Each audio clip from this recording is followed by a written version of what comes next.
यस्य स्मरणमात्रेण जन्म संसार बंधनात् विमुच्यते नमस्तस्मै विष्णवे प्रभविष्णवे। गुरुर्ब्रह्मा गुरुर्विष्णु गुरुर्देवो महेश्वरः गुरुः साक्षात् परब्रह्म तस्मै श्री गुरवे नमः। अवधूत चिंतन श्री गुरुदेव दत्त। भगवान दत्तात्रयांच्या चरणी नमस्कार करून माझ्या या भागवताच्या सेवेला मी प्रारंभ करतो। माझ्या या श्री दत्त भक्ती या यूट्यूब चॅनलवरून आपण भगवान दत्तात्रयांचे 24 गुरु, या 24 गुरुकडून भगवान दत्तात्रयांनी कोणकोणतं ज्ञान मिळवलं याचा विचार करतो आहोत। मागच्या 2 भागामध्ये आपण अजगर गुरु, हा जो 9वा गुरु आहे भगवान दत्तात्रयांचा, त्या अजगर गुरुकडून कोणतं ज्ञान घेतलं याचा विचार करून आलो। थोडस जर मागं वळून बघायचं म्हटलं किंवा हाच भाग जे बघतायत त्यांना थोडस कळावं याकरता हा जो अजगर आहे, हा अजगर आपल्या प्रारब्धावर विश्वास ठेवणार आहे, आपल्या दैवावर विश्वास ठेवणार आहे। परमेश्वर मला निश्चित देणार आहे याच्यावर त्याचा पूर्ण विश्वास आहे, म्हणून तो भक्ष मिळवण्याकरता धडपडताना दिसत नाही, शांत पडून असतो। पूर्ण ताकदवान आहे, ताकदवर आहे, बळ भरपूर आहे अंगामध्ये। कित्येक प्राणी केवढेही मोठे असले तरी त्यांना मारायची शक्ती आहे, परंतु अशा पद्धतीनं तो भक्ष मिळवताना दिसत नाही आपल्याला, शांत पडून असतो। आणि परमेश्वरी इच्छेनं जे सावज येईल ते लहान आहे, मोठा आहे, आवडणार आहे, न आवडणार आहे याचा कुठलाही विचार न करता ते तो खातो आणि शांत पडून राहतो। तसं साधकांनी परमेश्वर प्राप्तीच्या मार्गामध्ये अशा पद्धतीने जे मिळेल परमेश्वर इच्छेनं ते भक्षण करावं। जे खातो ते जिभेला कळता सुद्धा उपयोग नाही, गोड खाल्लंय की तिखट खाल्लंय की आंबट खाल्लंय। परमहंस परिव्राजकाचार्य श्रीमद वासुदेवानंद सरस्वती स्वामी महाराज भिक्षेला जात असत। भिक्षेला गेल्यानंतर भिक्षा मागून आणायची, माधुकरी मागून आणायची, आणि माधुकरी मागून आणल्यानंतर ती जाऊन नदीत बुडवायची। नदीत बुडवून खुंटीला अडकून ठेवायची ती झोळी, आणि त्या नदीच्या पाण्यानं सगळे रस निघून गेले, गोड तिखट आंबट मधुर सगळं निघून जायला पाहिजे। आणि जे राहील, जी माधुकरी राहील ती ताटामध्ये काढायची, एकत्र करायची, त्याचे 3 भाग करायचे। एक भाग आपण भिक्षेला बसल्यानंतर जर कोण अतिथी आला तर त्याला देण्याकरता म्हणून बाजूला ठेवायची। एक जलचरांना घालायची पाण्यामध्ये, माशांना, आणि तिसरा जो भाग आहे त्या भागाचे 8 घास करायचे, आणि तेवढे 8च घास भिक्षा घ्यायची। अष्टग्रास मुनीर भिक्षा या न्यायानं फक्त 8च घास भिक्षा घ्यायची, संपूर्ण 24 तासामध्ये एकदा।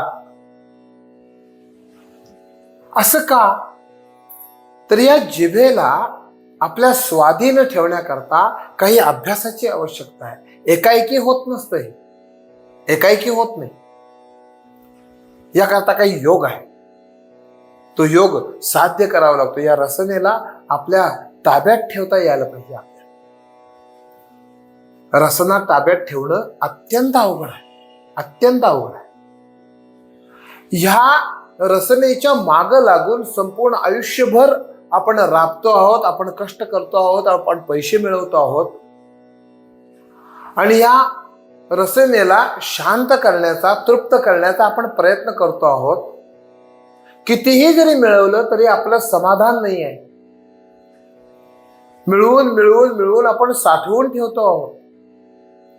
परंतु हे करत असताना या दुर्लभ मनुष्य देहाचं आयुष्य कमी कमी कमी कमी कमी कमी होत जातं, आणि एक वेळ हा काळ येतो आणि आपल्याला घेऊन जातो, आपला मृत्यू येतो. पुन्हा हा मानवी देह केव्हा मिळेल हे सांगता येत नाही. मानवी देहामध्ये परमेश्वर प्राप्तीची एक संधी आपल्याला प्राप्त झालेली आहे असं मानून या मानवी देहामध्ये, मानवी शरीरानं जास्तीत जास्त पुण्य कर्म करून परमेश्वर प्राप्ती करून घेण्याचा आपण प्रयत्न करावा. याकरता या रसनेला म्हणजेच या जिभेला आपल्या स्वाधीन ठेवण्याकरता भगवान दत्तात्रेयांनी आर म्हणजे या अजगराला गुरु करून घेतलं. 9वा गुरु अजगर आहे. या भगवान दत्तात्रेयांच्या अजगर गुरुला आपण नमस्कार करूया. त्याचं जे ज्ञान आहे ते ज्ञान आपल्या जीवनामध्ये जेवढं लवकरात लवकर येईल त्या दृष्टीने आपण प्रयत्न करूया. भगवान दत्तात्रेय सांगतात यदुराजाला की माझा 10वा गुरु आहे समुद्र. या समुद्राकडून कोणतं ज्ञान घेतलं भगवान दत्तात्रेयांनी? दत्तात्रेय यदूला सांगतात की हा समुद्र जो आहे हा नित्य पूर्ण आहे, व्यापक आहे. या समुद्राकडे बघा, तो आपल्याला काय सांगतो? पावसाळ्यामध्ये ज्या नद्या समुद्राला मिळतात त्या सगळ्या नद्यांना महापूर येतो.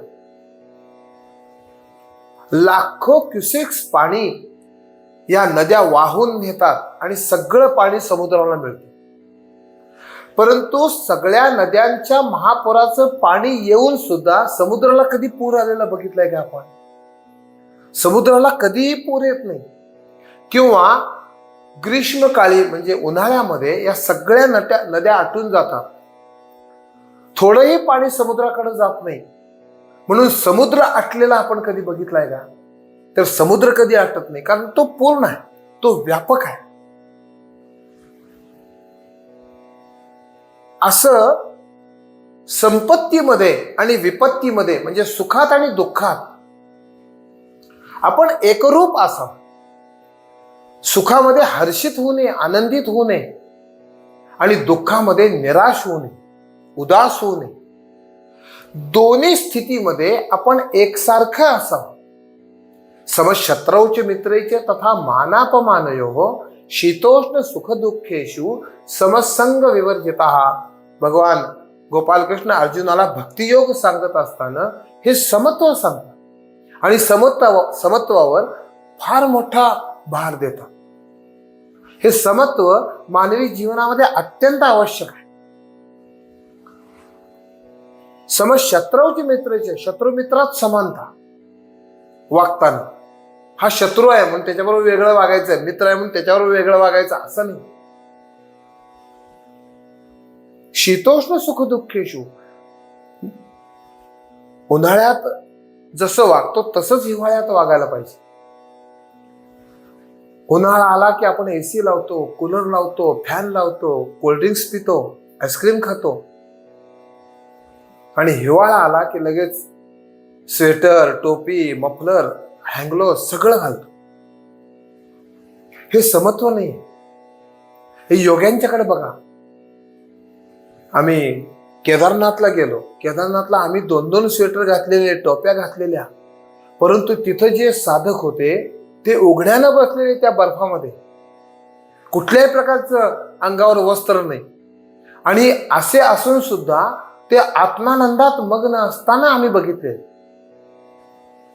अंगाला विभूती फासलेली, शंकरांचं रूप घेतलेलं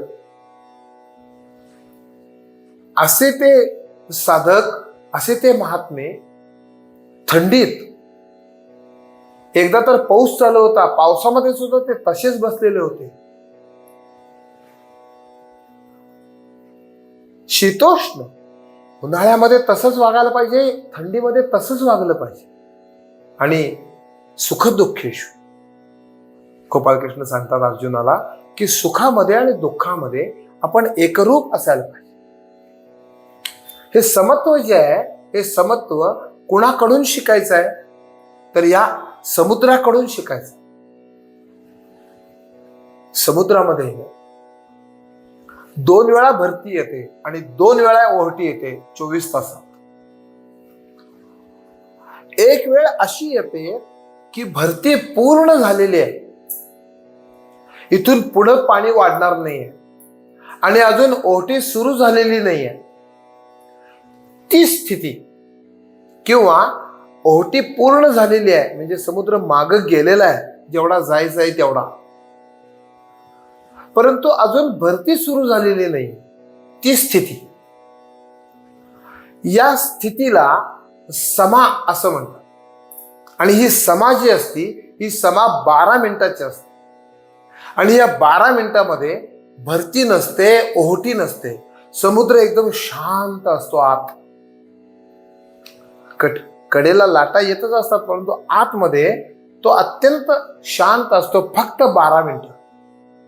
या 12 मिनिटाच्या या अवस्थेला समा असं म्हणतात. आणि या समा या शब्दावरून समाधान हा शब्द आला. समत्वाचं आदान, समत्व आपल्या जीवनामध्ये येणं म्हणजे समाधान. या समुद्राकडून शिकायचं. संतुष्ट सतत योगी, संतुष्ट सतत योगी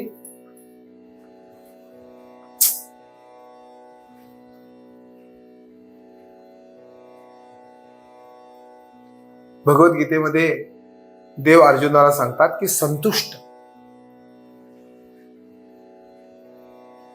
संतुष्ट सतत योगी यत आत्मा दृढ निश्चय मय्यर्पित मनोबुद्धिर योमत भक्त समे प्रिया. भक्तियोग सांगत असताना संतुष्ट म्हणजे काय, ह्याच श्लोकावर खाली ज्ञानेश्वरीमध्ये ज्ञानेश्वर माऊलींची टीका आहे. पहिलीच ओवी ते काय म्हणतात, वार्षिये विण सागरो जैसा जळे नित्य निर्भरू तैसा निरुपचारू संतोषी जो. वार्षिये विण सागरो, वर्षाकाळ नाही आहे, नद्यांना पूर आलेला नाही आहे, तरी सुद्धा हा समुद्र कधी आटत नाही.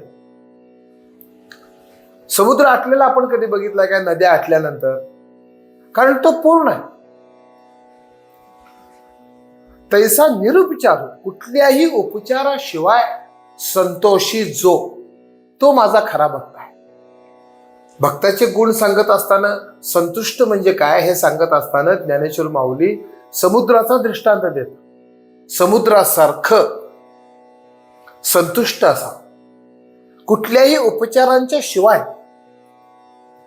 तुकडोजी महाराजांचा अभंग आहे, राजा सजी महाली सौख्ये कधी मिळाली ती सर्व प्राप्त झाली या झोपडीत माझी. राजाला त्याच्या महालामध्ये जी सुख नसतील ते माझ्या या झोपडीत मला प्राप्त झाले. असा संतुष्टपणा पाहिजे. कुठलेही उपचार नको, एसी नको, फॅन नको, कूलर नको, काही नको. कुठल्याही उपचाराशिवाय जर मनुष्य संतुष्ट असेल तर तो भगवंताचा भक्त आहे. आणि हे संतुष्टपणा सांगत असताना ज्ञानेश्वर माऊली या समुद्राचा दृष्टांत देतात. माझ्या मर्यादित ज्ञानानं, मर्यादित वेळेमध्ये जास्तीत जास्त भगवान दत्तात्रेयांच्या गुरूंचं ज्ञान आपल्यापर्यंत पोहोचवण्याचा मी प्रयत्न करतोय. आपण त्या ज्ञानाचा विचार करा, त्याचं चिंतन करा. वेळ संपल्यामुळं या ठिकाणी मला थांबावं लागतंय, परंतु पुढच्या भागामध्ये या समुद्र गुरुकडून भगवान दत्तात्रेयांनी आणखी कोणकोणतं ज्ञान घेतलं, अजून खूप ज्ञान या समुद्राकडून घेता येण्यासारखं आहे. त्याचा विचार आपण पुढच्या भागामध्ये करूया. आपल्या सगळ्या नातेवाईकांना, मित्रमंडळींना हा भाग शेअर करा, माझ्या चॅनलला सबस्क्राईब करा, कमेंट करा. पुढच्या भागामध्ये पुन्हा भेटूया. ही सेवा अशीच आपण चालू ठेवूया. याच सेवेनं भगवान गोपालकृष्ण, भगवान दत्तात्रेयांची कृपा प्राप्त करून घेण्याचा आपण प्रयत्न करूया.